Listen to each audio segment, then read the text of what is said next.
there's ways that you can improve a relationship by working on yourself, by going inward on yourself first. So if I can make my own rules, if I don't always have to abide by these societal rules, or we're constantly making our own, because that's what we do as a society, what do I actually want? This desire to get an apology, how much time did I spend thinking about that, when if my full focus was on whatever I was doing at that time, I would have been that much more productive and happy and effective. A lot of people don't have the tools to help themselves in this. On what do we want out of life, both for ourselves, our family, and our relationship. For me, gaining that time back it's priceless. It's one of the reasons why I wanted to become a coach, to help other people with that. Working with, David on the coaching session, what was your feeling after that call? What your desire became after realizing some relationships weren't working for you, and what you wanted with this new relationship with me? The first thing that kind of came out for me is that if you want more of this relationship, if you want to be able to talk better with your partner, create more intimacy, create more alignment, it is possible, because we've been on the opposite end of the spectrum where we didn't have this, and that created the desire to want this. So we're by no means gurus or the experts, but we believe in sharing what we're learning to hopefully inspire others to do the same.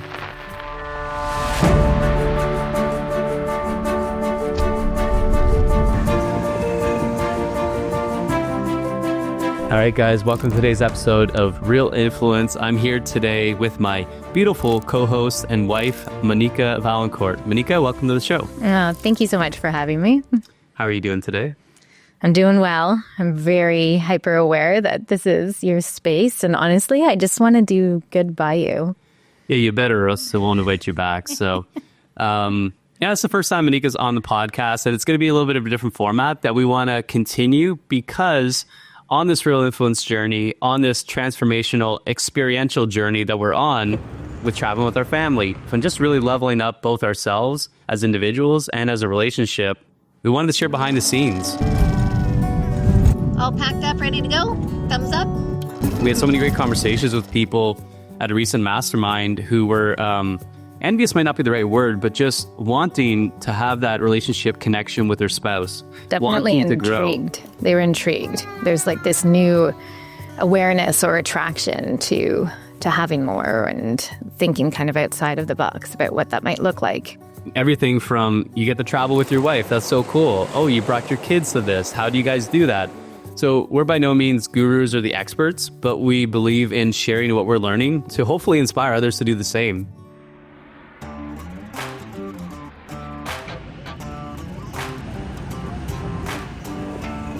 And today I was thinking, hey, why don't we get you on the show?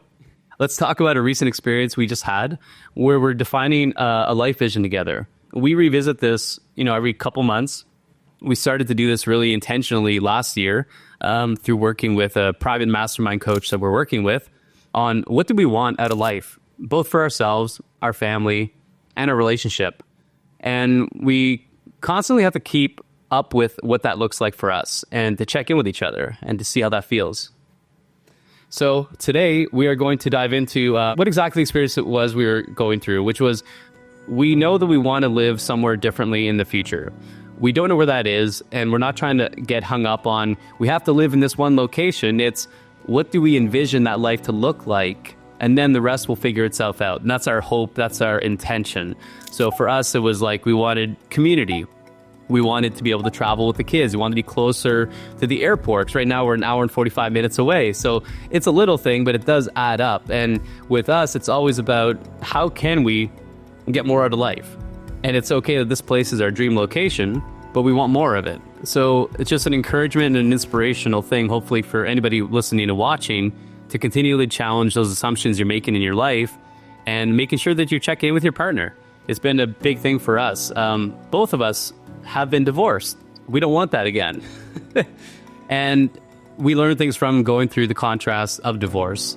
I don't know if you want to share a little bit of what your desire became after realizing some relationships weren't working for you, and what you wanted with this new relationship with me. My understanding is that you let me know where this may not be correct, but because I've been mostly working with Joey, Although, Monica, you and I have had some conversations going back to 4 Rooms last year. But there's, a vision for an abundant life, a prosperous life, a life where you're living in expanded ways, more expanded ways than perhaps you grew up, that the children get to experience with you as part of their consciousness education, that you've got other influencers and friends that are doing like really cool things in the world, and you're both aligned in making a difference in people's lives just through who you're being and the way you're living, but also through the work that you're doing in the world. That there's a balance where you're able to do that as part of raising the children. And what I see is that is absolutely the trajectory you're on, and the kind of God container around you as it's in the process of unpacking and unfolding. And oftentimes we are inside of it all the time, but oftentimes like kind of close to certain pins that we focus on that create a myopic perspective on what's actually happening. And so, just from the bat, I believe I already see it, and I think what we'll find, it's all happening right now. And so the idea moving into our frameworks is non-resistance. So we want to look at like what's creating a perceived resistance, which will be a false resistance, and then relax through that. I'll share even what I was thinking about before coming to join you on the podcast. The first thing that kind of came out for me is that in our own way, we've been on this journey for a long time. And I think the turning point for me in checking in with myself and what that really sounded like was my divorce. And it sounds kind of funny on a relationship perspective that kind of plays a big role. And through that time, I thought I had made the right decision. Like, I don't think anybody going through a divorce thinks that when they got married that it was going to end up in divorce.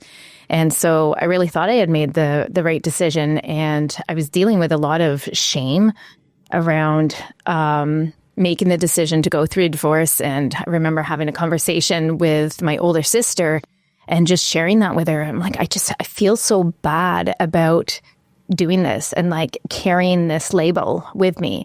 And she looked at me and she's like, that is just a societal made construct that you are living by. And in that moment, it was like, oh my God, that's right. Like, we as a society created marriage, created divorce, created all of these things that we're now living rules by. And it just alleviated that shame. And so it kind of sparked the journey for me of, okay, so if I can make my own rules, if I don't always have to abide by these societal rules, or we're constantly making our own, because that's what we do as a society, what do I actually want? And so I set out to kind of discover that. And my process, I stayed single for a long time after my divorce, as you know. And I tried out, I feel like, different boyfriends to feel like, how do I feel in this? What am I looking for? It wasn't clear to me yet what I was looking for. And as sometimes we hear, as the old story goes, once I was at peace with myself, and I really consciously remember making the decision, you know what? I'm so sick of trying to make it work with somebody that's not looking for somebody. I am completely fine by myself if I never settle with somebody again. And in that moment of feeling true love and appreciation for myself, it was months later that I found you, probably weeks that you came into my life. And I think you remember, I was kind of hesitant. I was like, I know that our paths crossed for a reason. Yeah, she was trying to get rid of me. But maybe I have this history that doesn't last long. And so I really appreciate you and what you brought into my life. But I think we both knew from the conversations that we were having, from the expedited realizations and vulnerable sharing. Like, I felt very safe with you and safe to express what I had learned, and that, I didn't need to fix you. I didn't need to save you. I didn't need to be anything more for you. And so that feeling, I think, has given me a guiding light. And so that's something that I try to honor and tap back into because of that turning point for me. Does that make sense? Yeah, I think too, one of the things you mentioned was like, working on yourself before going out and finding the person that you want. If not, you're kind of reflecting a lot of past traumas to people, and it's going to continue to surface back in your relationship no matter who the next person is. And we call some things now contrast rather than a failure. We look at things as reasons for things that have happened that build us into the person we are, to lead us to the next thing in our life that we want to become, and the next better thing that we want out of life. And for me, it was very much a person I want to grow with, somebody that's willing to be vulnerable with me, listen to me, hold space, that I can do the same for them, but that we're always going to change. Who we were 5 years ago as a couple, probably more now, but we moved into this place 5 years ago, we're different people. But if we're not growing together, then we're kind of drifting apart. And that was at the forefront for me, at least, of like, I don't want that to happen again. And I'm aware of it now, so I can see it, and I can be calling ourselves when it might be happening. And so these regular check-ins, and what we're talking about today was like, what's our life vision look like in another 5 years, 10 years? And that changes. And it's important to communicate what is that change for you, and are we still aligned? And how can we get back in alignment so that, again, we're not drifting apart? So that's the contrast. Like, divorce was tough. It's not something I'd want for other people, but I feel more strength now in this relationship, having gone through it and realizing what I do want by looking at the contrast of what I experienced. And so one of the things too that I think is really powerful is actually having somebody else involved in the planning process. And whether it's a business mindset coach, or it's a facilitator, somebody to help you, just somebody that's a mediator between the two of you to kind of diffuse the emotional component of it. So I have a coach, David Bayer, and Monika's part of the mastermind with me. And so I asked David, I'm like, can we get on a call? Like, we want to really establish a good life vision, our spiritual vision. I said, we've got a pretty good mapping of it right now, but I said, there's still some incongruencies that we'd like to fix. And I said, there's some roadblocks we're hitting right now, not in like a really bad way, but just we want to make sure that we're getting out of our own way and we're not self-sabotaging. So we actually stayed up for like a couple hours the night before to prep. We're like, this is going to be fun and it's going to be easy. We're going to do it in like 30 minutes. And then we get to go to bed early again. Ended up being like a 3.5 hour conversation. And then it didn't really end as well as I would have liked it to have ended. So we kind of went to bed kind of like, oh, geez, I hope David can fix this tomorrow, or the coach could fix it. So what was your expectation going into that call, and based on where we left off? I even kind of feel like there's a little bit of a gap in between there that we were noticing when we got into the mindset work, the more formal, structured, scientific and spirituality approach to it, that in some situations we weren't really listening to ourselves. And through some of the coaching that I've facilitated and have received myself, we don't know how to listen to ourselves in an intuitive way, even though we all have that intuition, and that contrast comes up to kind of challenge that. You know, are you actually listening to yourself? Is this something that you want, or is this something that that you're carrying as a belief that it got conditioned into you, and that belief isn't serving you anymore?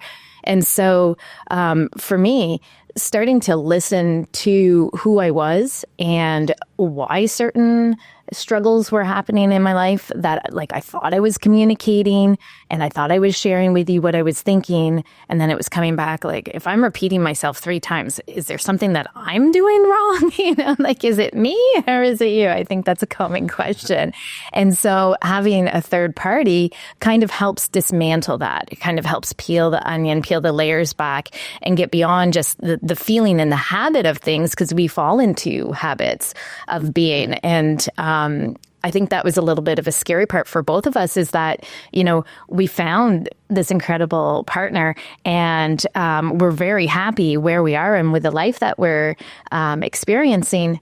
And yet there's something still in the background. There's something still a bit off. There's something habitual that we're falling back into that makes us kind of question, you know, what else is going on. And so leading into a coaching session, I'm becoming curious about what I'm not seeing, what habits that I am using for protection from something that I'm scared about or that I'm ashamed about,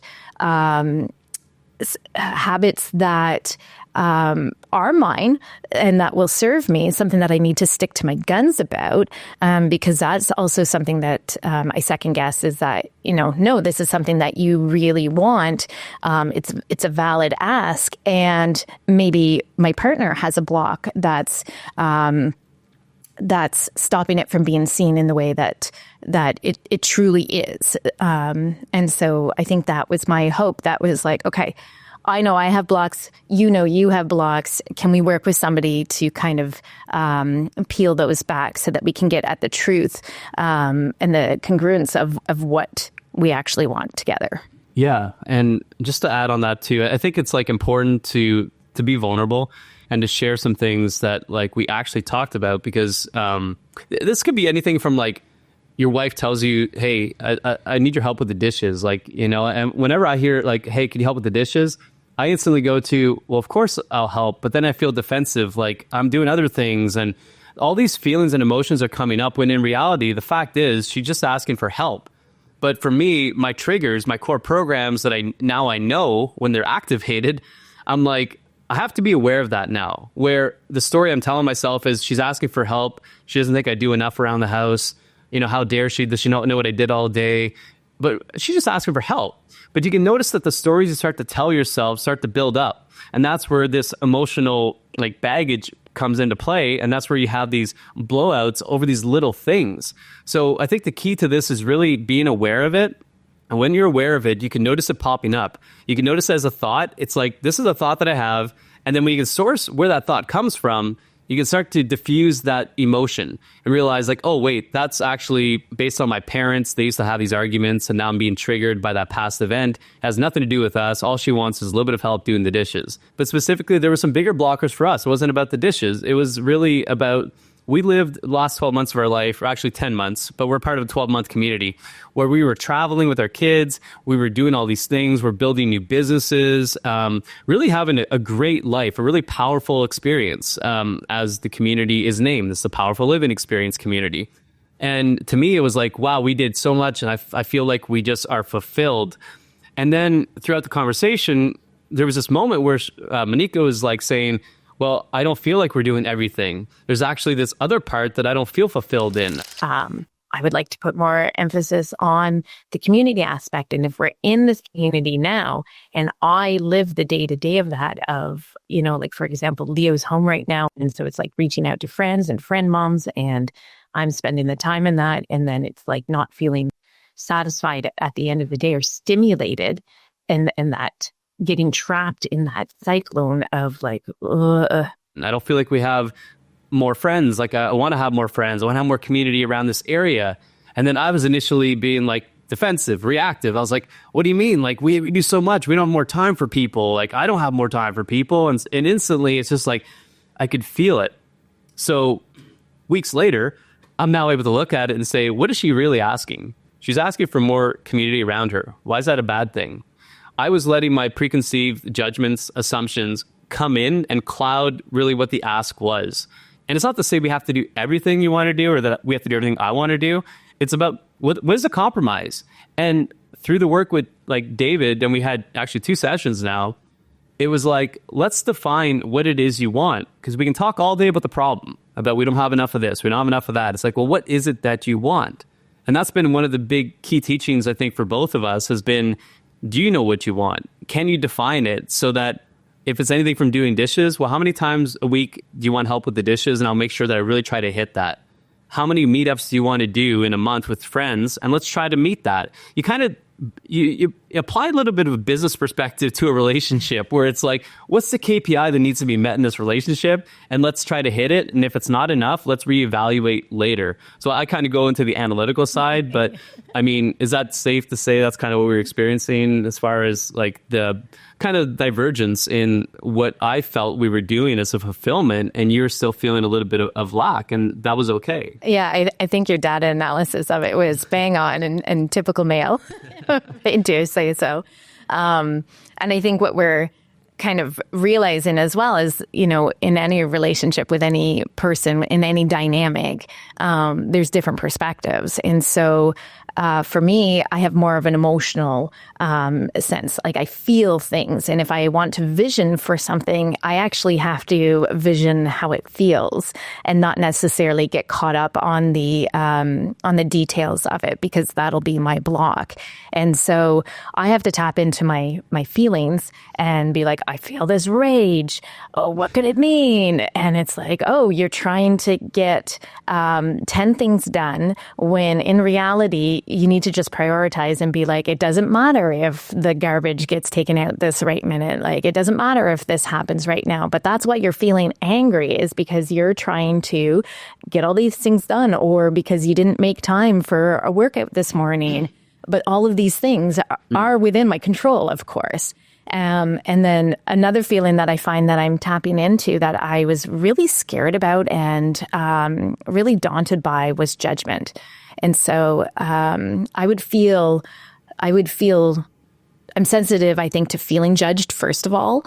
And as I kind of mentioned before, just carrying some shame, or I think I told you that I've realized that I like being bad in private, or like that's what it's like when these things that it was like, I carried shame around getting in trouble, trying to live up to this ideal of being a good person that, again, is propagated by images and beliefs in society, and that our parents bought into and doing the best that they could, but it came out as judgment and then internalized as shame. And so when I feel those feelings of judgment, I was like, I don't want to judge this person in front of me. I don't want to judge my partner. I don't want to judge my kids or other things. So what's actually going on? And on what I'm realizing on the other side of judgment is compassion. And so when you're compassionate, turning judgment into compassionate, and it comes with a true curiosity of, wow, what's going on right now? What must this be like for them? What are they experiencing that's giving them a hard time right now, which has made a significant difference, I think, in how I get out of my reactivity with you. I was sharing with my mom that it used to bother me whenever I would come to the microwave and there would be like 2 seconds left on the microwave, or a container would be put back into the fridge and it had like one bite of food. And then she's like, "Oh yeah, I know. I hate when your dad does that too." And it's like, okay. And then very quickly, though, I was like, how can I be annoyed by this? Like, this is just a sign that my husband was here and I love my husband. And so now it's just like, oh, Joey was here. Because it doesn't matter. But it was like about taking that judgment and being like, who cares, first of all? And then when you're having a hard time, sometimes it's that judgment of like, why are you reacting this way? Like, why are you giving me a hard time? And same with the kids. And then on the other side of that is like this compassion. It's just like, wow, like they are having a hard time right now. Like, I wonder what they're dealing with. And like, for you, the very real truth is that you're working on it, and that I'm working on my stuff too. And so maybe that's where some of the frustration can come out, is that, you're dealing with a reaction in another person. You're trying to help them. And at some point you're like, you need to help yourself.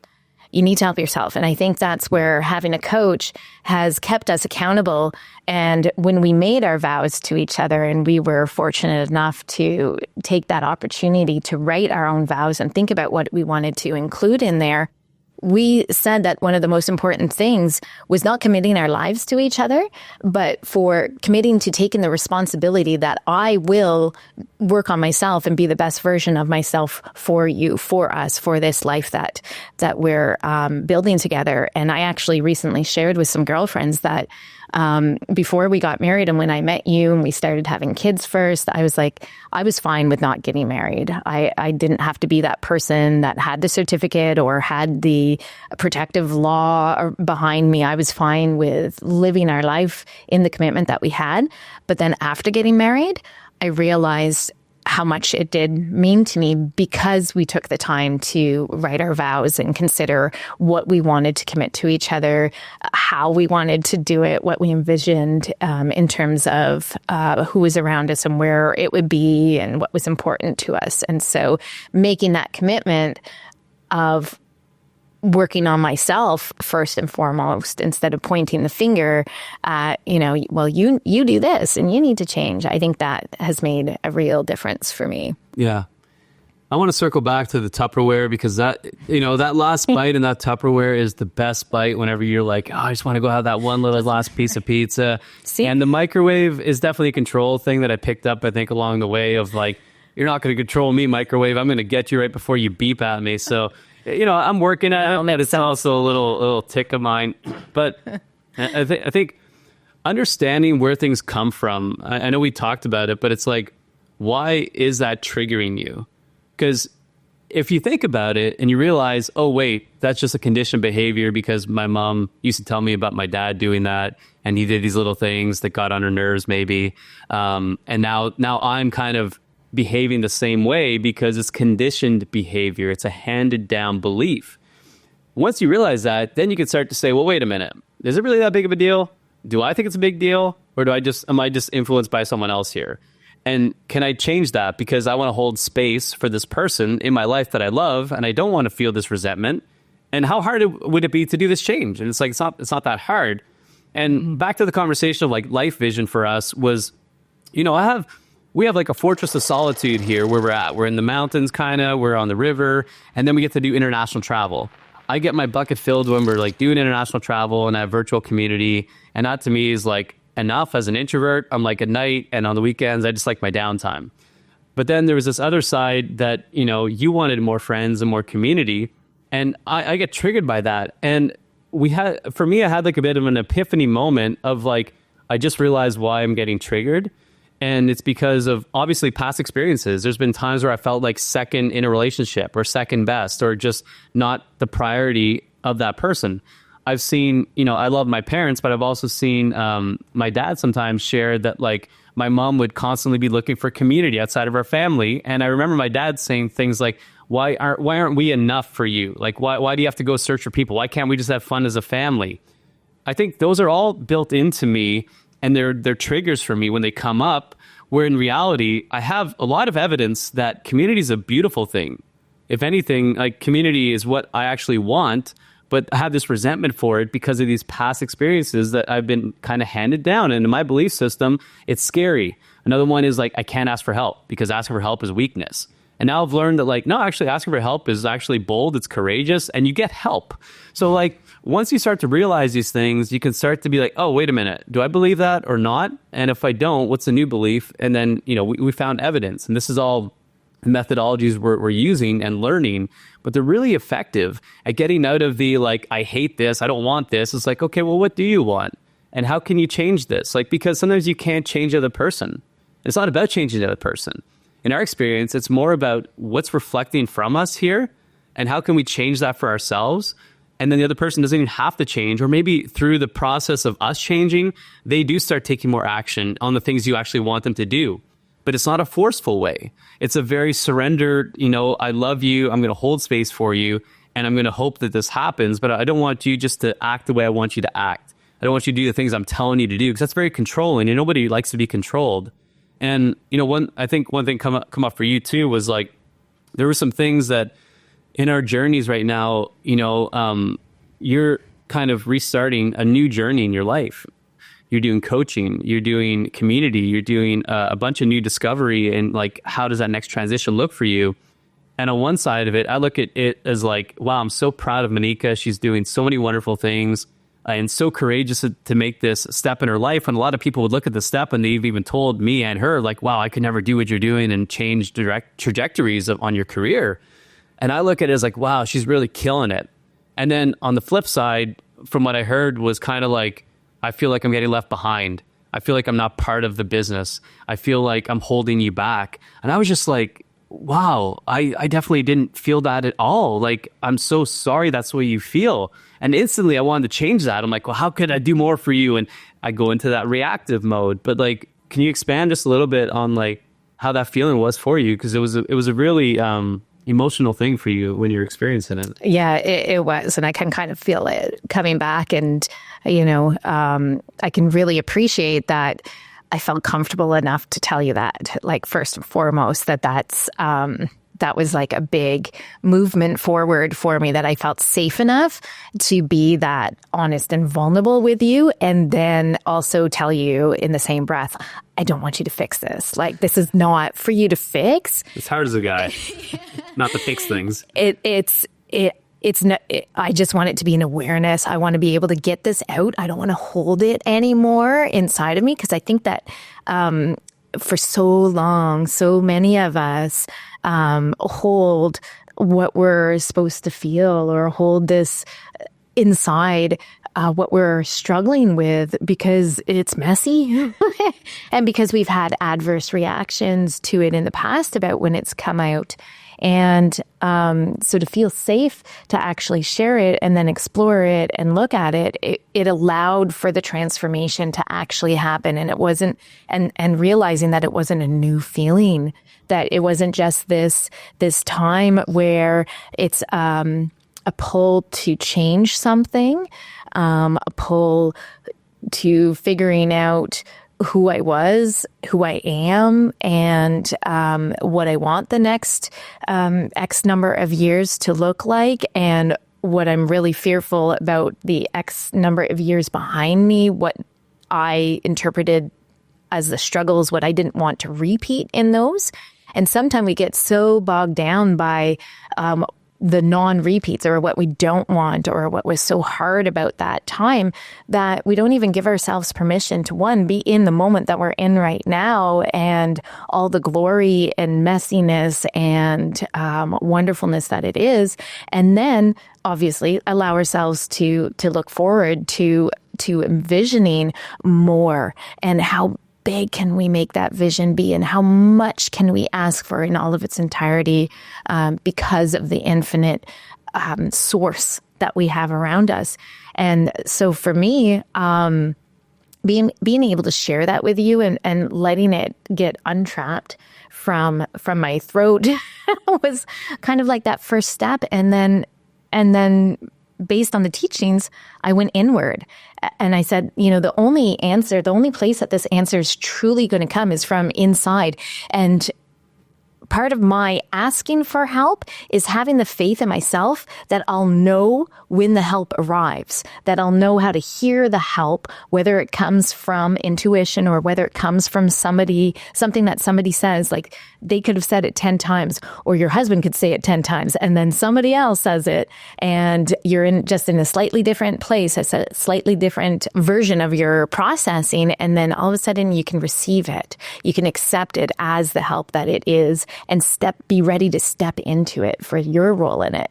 And so going within was that part of it. And then this huge sense of security that if I had my happy self, it didn't matter what the situation was around me, kind of similar to that realization I was telling you about a partner. Like, here I am, like, how am I going to find the right one? How am I going to find the right one? And it's like, you are enough. Like, as yourself, you are enough. And it's like, I'll show you, yeah, I am. And so then it was like that again. It's like, no matter what you do, you are enough. It's not about doing more, being more. Like, who you are right now is enough. And I was like, how do you actually do that, though? Like, I want to be enough with myself, but how do you do that? And for me, it was going back to the very rare moments where I didn't feel like there was any expectation on me. There was very little pressure of, what your actions or what you say is going to result in something, or you have this end goal in mind, and so you have to accomplish this or track that or whatever. All of those moments were removed, and it was almost like this childlike play of just letting that inner sparkle come out without having to worry about how it's coming off or what you're going to accomplish through it, and taking that pressure off and just feeling that kind of like light within and that joyful sparkle, and being able to connect to that on a regular basis and be like, honey, what do you need? Like, what do you need? Because I'm very focused on what other people need outside of me, because if they're happy, I feel like I'm happy. And then it's like, you sit with yourself and like, oh shoot, I'm not actually happy. Okay. If they're not happy, then you're not happy. Yeah. You can't control exactly what they're doing. But you kind of mentioned two things. That there was one, which is, in my opinion, a lot of people don't have the tools to help themselves in this. And that's okay. So we each work with our own coaches independently, because I have things that I want to work on for myself. But then doing a joint coaching session was really powerful, because we actually got somebody as a mediator to make sense of the things that we couldn't agree upon in that moment. That's one. Two is, once you're able to, because it's really hard to get down to, like, a lot of people did, like, when you ask them, like, why are you thinking that? Why are you this way? They can't make sense of it. It becomes very cloudy. And I've experienced it in my own journey. I wasn't able to tap into what it was because I didn't really have the tools to get me to that level. So working with a coach can help you. And there's, whether it's a podcast or a coach, the key thing is taking action, though. A lot of people get caught up and listen to the podcast and they feel great listening to it, when in reality, nothing's actually changing. It's just your mindset in that moment. You're like, oh, things are great, but then they don't go do the work. The work is the most important part. Having someone else help you step outside of yourself and identify the things that are limiting you, to then allow you to go and do introspection and then attach those emotions to feelings and experiences from the past. And again, lets you diffuse them, lets you know that they're not actually part of you. They're just been conditioned to be a part of you now, which now you can choose. Do you still want that to be, or do you want something different? And then the third thing was, like, we're very intentional now. I live and die by my calendar. And sometimes it's a good thing and sometimes it's a bad thing. But for us, we made an intentional check-in on Sunday nights now. We ask each other every Sunday, like 9 o'clock, or when we can fit it in when the kids aren't around us, because it's impossible to talk when kids are around. We're learning. Has been like, how are you feeling? How's your love bucket? What do you have coming up? What do you need? And what's something this week that we're doing that I could intentionally help you out with more? Knowing for myself, at least, there's times where Monika feels like she's taking on more of the kids. Hey, we have this kid's birthday party coming up. I know sometimes I feel like I'm not doing enough. Is there something that I could do? Like one thing that you'd really like, that I could do, that I could aim for? And if I hit it, we both know that Joey made an effort in this and that he is truly trying to help in his own way. Versus getting into an environment and all of a sudden the next day, it's like, I didn't feel you helped a lot. I don't feel like you're involved. So I like reminders, because I'll forget. Everybody forgets. We're all human. We get conditioned, or like, yeah, this is the way I am, but it's like, it doesn't have to be. And I don't think it's contrived to do these things, like calendar it in, check-ins with people. Like, I think it's a form of genuine effort, right? Like, so we have done that as well. And now every 3 or 4 months on our calendar, let's look at our life vision together. Let's see where we're at. Like, how are you feeling about it? What's changed? Are we still in alignment, or are there other things we want to explore? And I want to also kind of dive into a little bit of the identification of things. And, we don't have to go into the specifics of like what was identified in the call, but sometimes in my experience, and I'm sure you can relate to, and many people can relate to this, is like, you have a great idea, but it can't be heard from you. It has to be heard from someone else's perspective that's not so close to the problem or not so involved in the relationship. So there were things that I was noticing in our conversation that I was like, yeah, I could probably try to tell you this, but I know it's going to come off better coming from someone else. And that's the key to having like another coach with you, to like unpack that without the biases and without the emotion. And we're able to drill down into like some of that feelings of not enough, feeling like you weren't part of the business, feeling like you weren't adding value. And, you're able to tie that back to a lot of situational things in your life from the past, like maybe 30 years ago, that you'd forgotten about. And then it was like, oh my gosh, I totally understand where that's coming from now. And you had empathy for the people that were involved that built that belief in you. And I just remember, like, for me, it was just, it was very rewarding / very painful to see you go through that, because in that moment, it was like there was a complete breakdown. You had a sad moment, but like from there's sadness, and then there's a lot of happiness after. And one of the things that we learned through the process of this that I continue to maintain is, you don't always have to get an apology. You don't have to get validation from people on things that they did to you, or any kind of like reconciliation. It can all be done internally. And I know it's hard to think of if you've never done this, but it works on the forgiveness practice. There's forgiveness practices out there you can look up. It works through working with a coach, understanding it, and really just doing it for yourself and you being okay with it without even the person ever having to know that they ever even harmed you, whether it was an intentional harm or an unintentional harm. And that's so freeing. When you get to like be in control of your emotions, you have the tools to do that. I know that was like transformational for me. So do you want to share a little bit of how you experienced that? Yeah, I think what you said is bang on. And it just resonates with a client that I was talking to, that when I asking what she wanted, that's exactly what she iterated. She, the best that she could. She's like, I want everything to come from inside of me, if that makes sense. I was like, oh yeah, I get that. Not having to feel drawn or clouded by wanting external validation or an apology or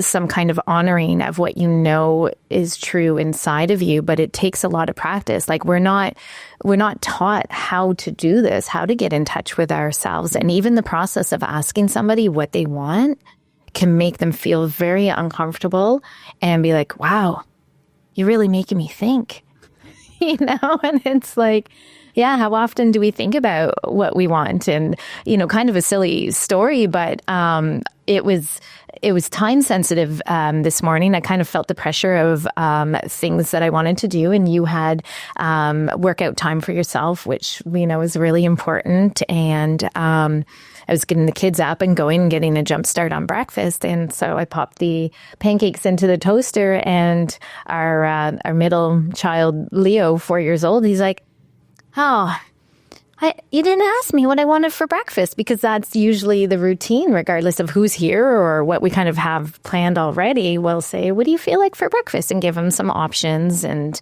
I think he feels really empowered in that choice. And I was like, okay, pancakes are on, that's what's in circulation now. It's about time for them. He's like, you didn't ask me what I really wanted. And I was like, part of me wanted to say, well, tough, we've got to get out the door, and mom is running the show by herself right now. And, there's no reason why you don't need pancakes. And then another part of me is, oh, good call, buddy. Like, what would you like this morning? What do you feel like? You can have this, or this. And he's like, oh, I feel like oatmeal. I was like, that's a good choice. Like, you know what? Because of the time, I don't think I'm going to have time to make you oatmeal. Are you okay with pancakes today so that we can make it to the bus on time? Yeah, Mom, that's okay. And then we went on with our day. And so even just something as little as acknowledging, like, what would you like? And even if you can't have it in that moment, that it's an important thing to kind of tap into, to think about what you want. And yeah, we would like our husbands to be happy and our kids to be happy and our parents to be happy and everybody to be happy around us. But it's important to kind of tap into that, well, what would I like? And it's okay if it doesn't happen right now. And it's okay if it happens. It's important that it happens at some point. And so I think that was kind of like a novel thing for me as well. Yeah. I don't know if you answered the question. Probably not. But that's what resonated for me whenever you asked it. Do you want to ask me again? Well, I think I'll really listen my this own time. question, even though you didn't listen to my question. I have the answer, but I was hoping you'd say it. It was, I hear so many people say, like, they need to know what they did wrong. I need to hear an apology from that person. You hear all these vindictive things that, like, you might not ever get an apology. The person might have passed away. They might have moved away. You might not ever get that sense of freedom you think is going to be provided to you.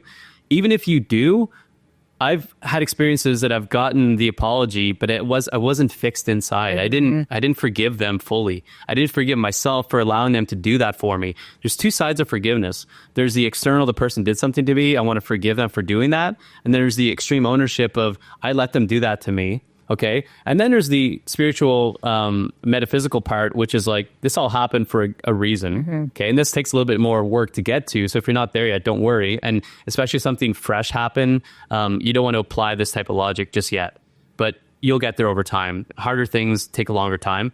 But ultimately, there is a reason for a divorce. There is a reason for somebody experiencing pain in a previous like chapter of their life, because it's built into the person you are today. So I think just know that it's not about having to get forgiveness or validation from other people. It's really about fixing it within yourself that then fixes your external circumstances. And that's, again, it's totally empowering when you control the situation, because then you don't have to seek approval. You don't have to seek the apology.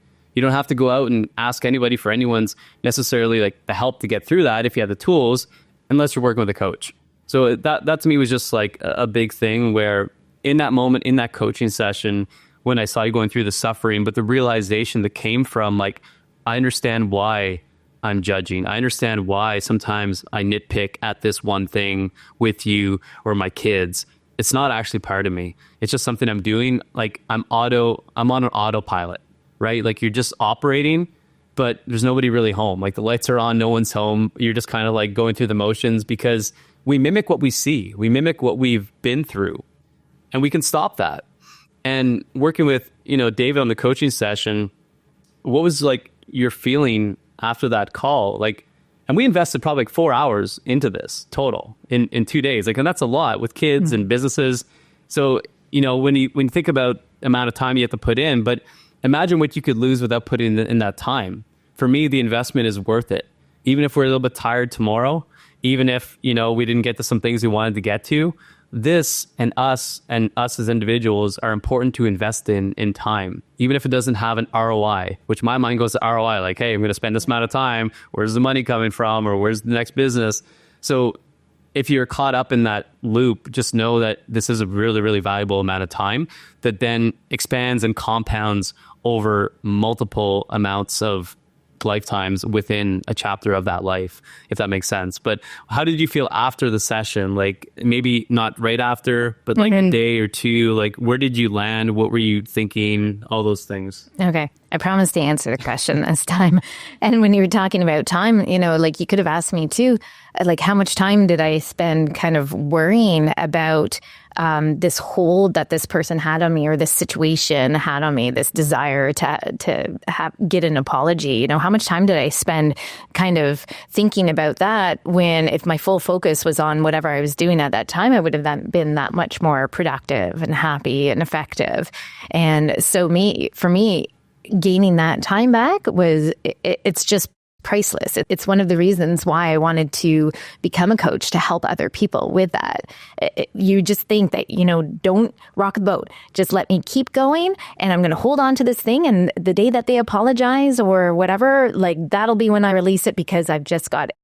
Okay. So I'll actually answer the question this time.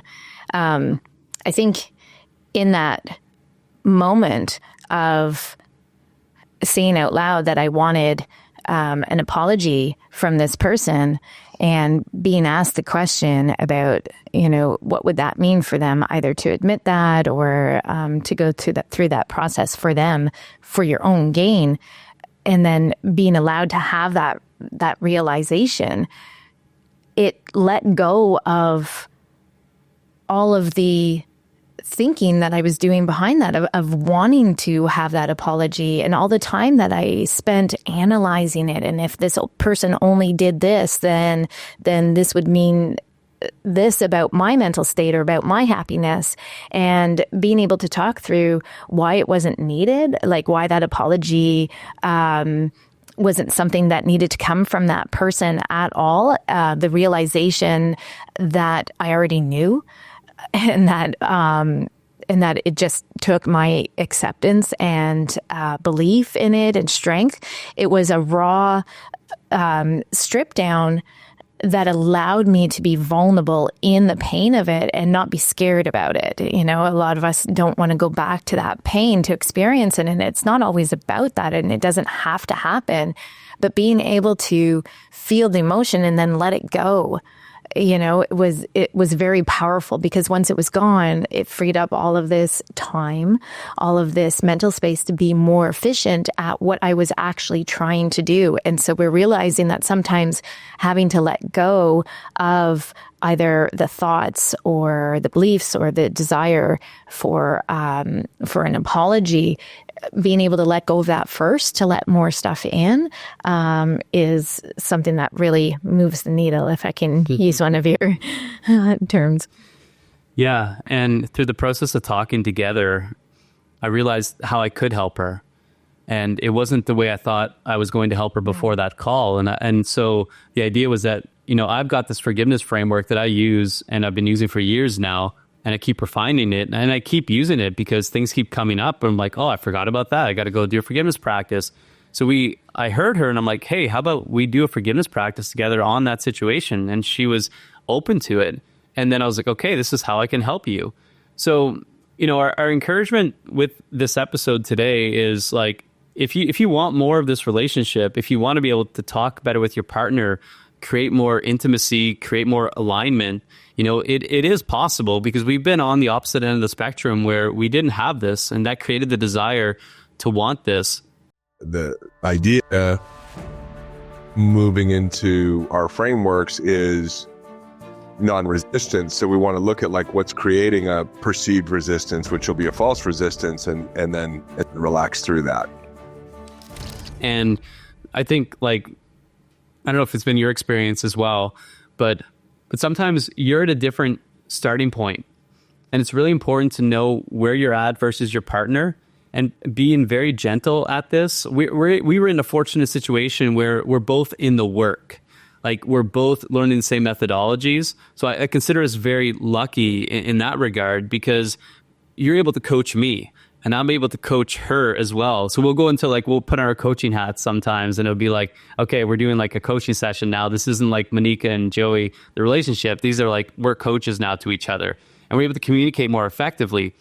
But if that isn't you, and maybe you're on the personal development journey and you're a little bit more ahead, and it's not about like a who's winning race, but like if you just go to them and say, I want to do all these things, and you might overwhelm them. So my thought process on this, and I want to hear yours, is like, be gentle with it at first, introduce like one little thing at a time, and just being upfront. Like, what do you want? I want to just be more in touch with what's happening with you.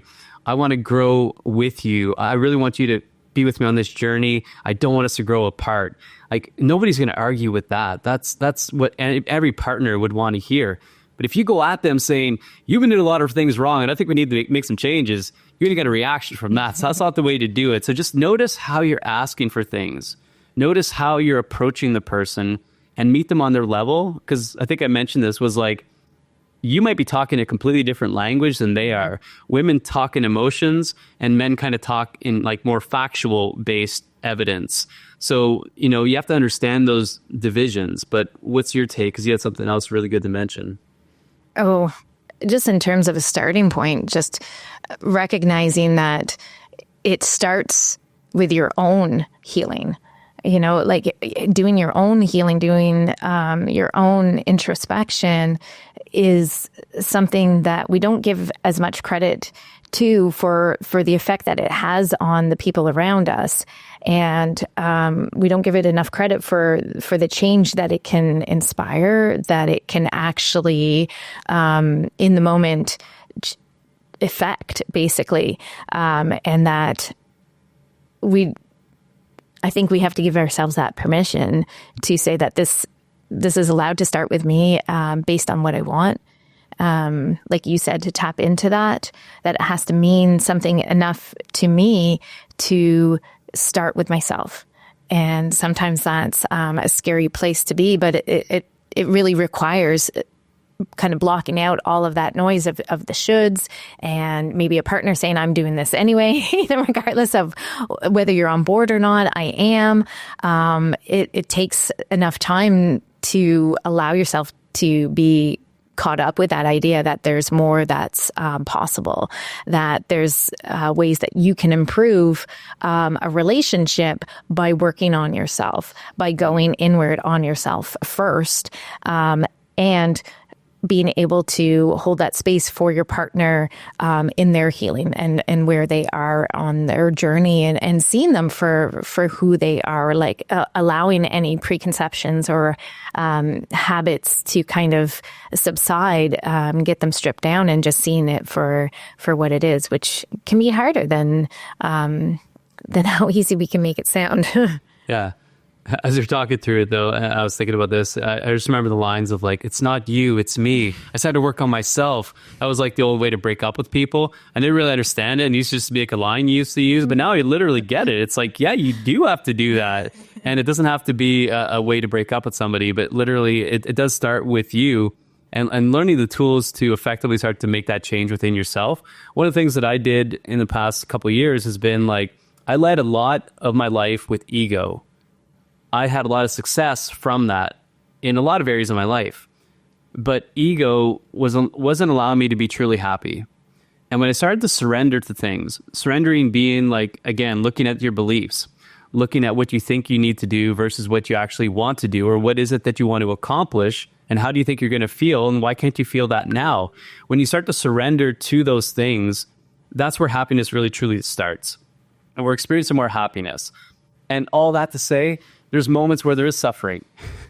It's not perfect. And part of that has been letting go of the shame of like, sometimes we're like, why is this happening? We're in the work. We shouldn't be experiencing this. I don't understand. We're doing it wrong. And noticing like, oh, there it is. I'm doing it wrong again. There's that belief again. And just letting that go. And maybe there's a day, maybe there's a couple of days, maybe it is a week sometimes, or in that suffering and the relationship's not where you want it to be for that week. But what you really need to focus on is how often it's happening. And what I've seen is that the trend is going a lot down. It's going down a lot faster. So it still happens. And when it does, don't worry. Don't give up on it. It's really a journey and it's a refinement. It's checking in with each other. So I really enjoyed the conversation today. I want to thank you for being on this show. We usually do a rapid fire session on Partner Up Profits, which now real influence. So I have one question for you. Okay. Not to do with relationships. Maybe it is. What's one bucket list item that you still want to do in your life or our lives? Oh, that so excites me. I love thinking about those things. You know what? We had such a great time climbing the volcano with the kids. It kind of left me wanting more, and living vicariously through some people's posts about climbing a mountain. That's somewhere in there. Yeah, something with snow and cold, and like having to learn a little bit more than we did for climbing the volcano with our two young kids. That's on my bucket list. So if you're ever up for that challenge and doing it with me, I would love to have you. Okay, well, I think I'm in. The volcano was fun. And no one's ever asked me my bucket list item, but I was like, you know what I'm thinking mine is, and I want to share with you because I never shared with you about this. Yeah, please do. Was like, I always loved Evel Knievel, and there was one time where he was jumping the Grand Canyon, and it wasn't the whole Grand Canyon. It ended up being like a bait and switch because it was like a portion of it over to the left where it wasn't like that big. But still, I just remember that moment watching this jump, and I was like, I'd love to just jump into a canyon where it's safe, that then you can let go of the bike and have a parachute on and just parachute down. I'm like, I want to do that before the time ticks up on me. Yeah, I love it. We'll make sure the life insurance is signed and everything is up to par. Thank you again for being on the podcast. It's obviously my pleasure, and just love having you here with me. And thank you everyone for listening today. Hopefully this does inspire a little bit of change in relationships, or just giving you a bit of insight on what's possible. We also love traveling with the kids. I love Monica joining me on events. She's becoming a part of the business, which is something that I never even imagined happening. We always had this intention of it, but it was like, could it happen? And now it is happening. So if that's any inspiration for you guys and doing something with your wife, whether it's having a business together, whether it's just having a better relationship, we want to keep doing some of these episodes and just share what we're learning throughout the process. So thank you again for watching, and you'll be seeing this beautiful lady back on some episodes in the future, and we'll see you on the next episode. Take care.